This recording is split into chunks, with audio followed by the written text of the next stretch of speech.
Så undskyld, jeg kommer for sent. Altså, man skal ikke tilbyde at hente en stor lavkage i Bilka i Slotsarkaden i Hillerød, når man skal holde en tale. Og man ikke ved, hvor det ligger henne. Nå. Jamen altså, så skal vi jo til det igen. Men en ny sæson er ikke som den gamle foregående. Jeg kommer lige med en lille kort oversigt over nogle af de begivenheder, der kommer til at foregå i den umiddelbare fremtid. Det er sådan nogle datoer, som vi har her. Rigtig mange, vil jeg godt sige. Kan du tage det, Carsten? Nej. Sådan. Ja. Det kommer også ind og hænge derinde. Men altså, det væsentlige noget af det, det er jo altså for eksempel, at vi har centerroning. Og det er allerede næste uge i Espergærde Center om lørdagen fra 11 til 1. Og så er der jo også et i Helsingør Centeret i maj måned. Og det er lørdag, så var det. Det er den 11. maj. Den 11. maj, jeg har bare skrevet kl. 11. Ja. Og så har vi jo fest i aften, men vi har også en fødselsdagsfest, har vi valgt at kalde det. 130 år, det er jo det, der er noget at holde. Det bliver lørdag den 18. maj. Og tidspunktet sådan noget kommer op, men jeg tror, der bliver noget med grill, og der bliver altså også et levende partyband. Så det vil jeg bare sige, de spiller Beatles.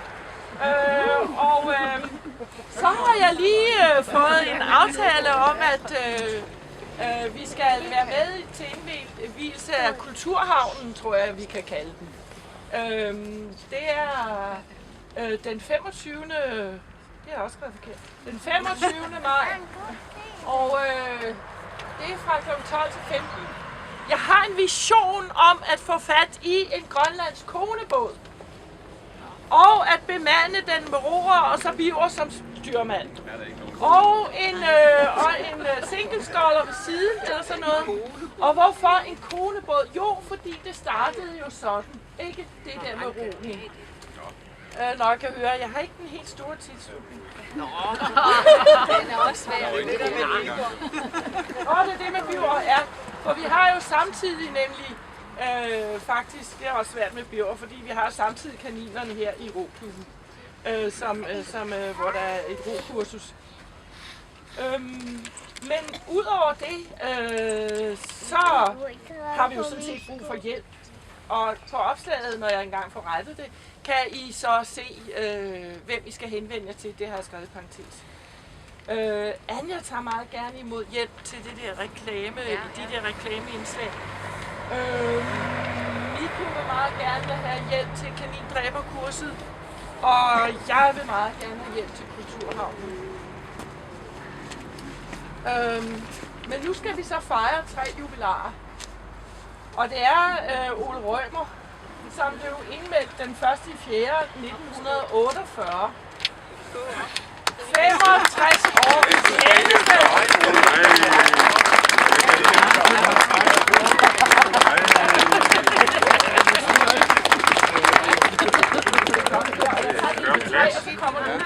Og det er Kurt Knudsen. Kom herop til mig, Ole.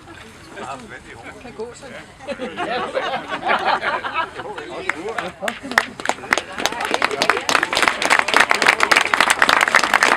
Og lærer Henning Hansen. Han er her ikke desværre. Nej, det har slet ikke en overskud. Det er 65 år, og det er 60 år. Så nu vil jeg give ordet til Per. Jeg må sige, at jeg er meget stolt over, at jeg kan få lov at overrække en lille præmie til jer, som har været så mange år. Jeg er faktisk meget stolt, og jeg vil sige, at I har fortjent at få en guldår, men ikke fordi I har roet i år, rigtig mange kilometer, men I har roet den over 60 år og 65 år. Det er rigtig mange år, også i min opsyn. Kurt. En guldår for 2 tjeneste. Og en guldår til dig, Ole.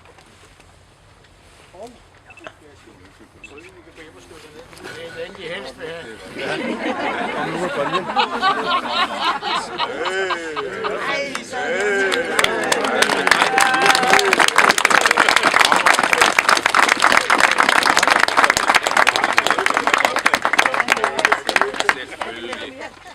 Nogle mennesker er virkelig fastholdere, og de to er jo vidner, de alle tre er jo vidner, og derfor særdeles betydningsfulde personer i klubben.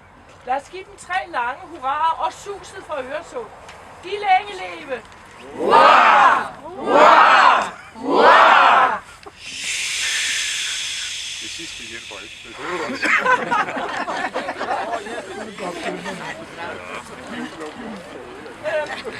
Ja, så kommer den alvorlige tale, hvad det nu er. Det er, at jeg har selvfølgelig lidt Kierkegaard. Søren Kierkegaard siger, at våge er at miste fodfæstet for en stund. Ikke at våge er at miste sig selv. Og sådan tror jeg, at de fleste har det. De mister fodfæstet, fordi de våger. I begyndelsen af sæsonen, i dårligt vejr, for kan jeg holde dampen oppe med de andre? Kan jeg klare det seje træk? Duer jeg i denne sport? Og så glæden, euforien, når man kan, når åren pløjer vandet, når slukken følges, og det er som om alle er med i det samme åndedrag. I denne tid søger mange det individuelle, eller måske skulle jeg hellere sige det individualistiske. Angsten for ikke at slå til lægger ikke op til fællesskab og sammenhold, men til enkeltpræstationer. Og når man så til med skal våge og miste fodfæstet for en stund, så vælger man det sikre, man jogger eller går til fitness, man konkurrerer med sig selv, men man er alene. Her i roklubben er man til gengæld ikke alene. Jeg er sikker på, at netop det, at man har en aftale, at de andres glæde afhænger af, at alle møder op, betyder, at man trods fuglekriller i maven eller manglende fodfæste møder op. Vi skal dyrke dette sammenhold og denne forpligtelse. Når vi snart sender en forhåbentlig stor gruppe kaniner på vandet, når de møder til fællesroningen tirsdag og torsdag, så gælder det også for os andre at møde op. Tænk jer, at de netop står i den situation, hvor det er svært at finde fodfæste. Der er det godt at være en erfaren roer, der hjælper. Nico, vores nye motionschef i bestyrelsen, står for kanintræning, og jeg ved, at han har varme følelser for fællesroningen. Mød endelig op. Også jeg har oplevet at tabe fodfæstet for en stund. De første måneder som formand foregik omtrent i et lufttomt rum. Men jeg havnede med begge ben på fødderne, for der kom hjælp. Det er helt overvældende at møde så meget vilje til at hjælpe med det kommende arbejde. Med ungdomsroning, med reklameindslag, med fester, med rengøring. Men vi kan stadig godt bruge flere frivillige. Helsingør Roklub, vi er på vej! Hermed erklærer jeg sæsonen for åbnet, men I skal ikke glæde jer for tidligt, han er sagt, eller rettere sagt, vi skal lige vente et øjeblik. Fordi vi har 2 talere endnu. Annette Frank vil gerne sige noget om det der med rengøring. Tale og en tale, det er Nej, det er mere en lille undskyldning omkring, at den der store rengøringsdag er kommet ud på nettet.